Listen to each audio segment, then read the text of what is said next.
Hi there, and welcome back to another amazing China horse unboxing. Now, the last couple of weeks we talked about differences in the actual china, earthenware versus fine bone china. This week we'll have a little more interesting, different discussion. We'll talk about how and why the piece was created. So this is an interesting piece. So the history is, back in 2003, there was an organization called RES, or the Realistic Equine Sculpture Society. And RES sponsored a competition, I think it was only for minis, for the sculpture that most embodied their tenets, which was realistic equine sculpture as an art form. So this piece was the piece that won that competition back in 2003, and at that time, when they produced it in resin, and only members of RES could purchase a copy of this piece in resin. Then, in 2006, he was produced in earthenware china by Joanie Berkwitz and Adalee Velasquez. So this is one of those earthenware china pieces. And the sculpture is my favorite mini. This is Spinnaker, sculpted by Sarah Minkiewicz-Breunig, who is a master of realistic and artful equine sculpture, as a mini scale horse. And this is the earthenware china high gloss finish of this piece, and produced in a bay roan minimal pinto.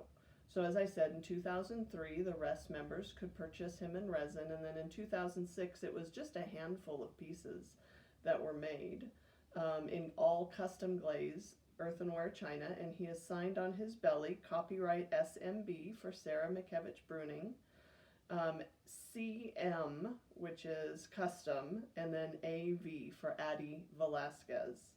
So she is the one that did the finish color on this piece. And then he has a little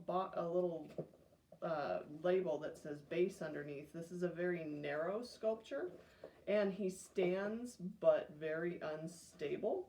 So he does come with a base, and so when he gets displayed, he'll need to be attached to the base for display, because he's not the most stable standing horse. So Addie did a wonderful job in glazing this horse in a very nice, very detailed minimal pinto bay roan, very dark on the head. I see lots of little extra details. There's little pinto spots in the mane, pinto spots on the belly. He's got a little chin spot. And then the mane and tail, which are Sarah's hallmarks, blends very nicely from the body color of the roan out into the dark of the bay color. He has two white socks and just wonderful finish work. I think there was a competition for these guys, possibly again sponsored by RES. I no longer remember, and there's very little information left on the internet. A lot of these pages have disappeared over the years. The licenses have expired, or the sites that they were on, like GeoCities, have disappeared. So we're losing a lot of information over the years. And so if you have some of this information and paperwork and ephemera, it is still valid, good information, because we've just lost so much over the years. There's a small entry on him on the resin directory online, but nothing about these earthenware chinas. I had to do quite a bit of research to figure out what he was, because I bought him secondhand recently.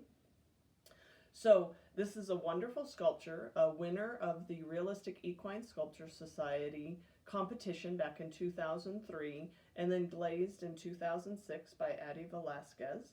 So I hope you enjoyed that and learned something, and join me next week. We'll see what I come up with. Thank you.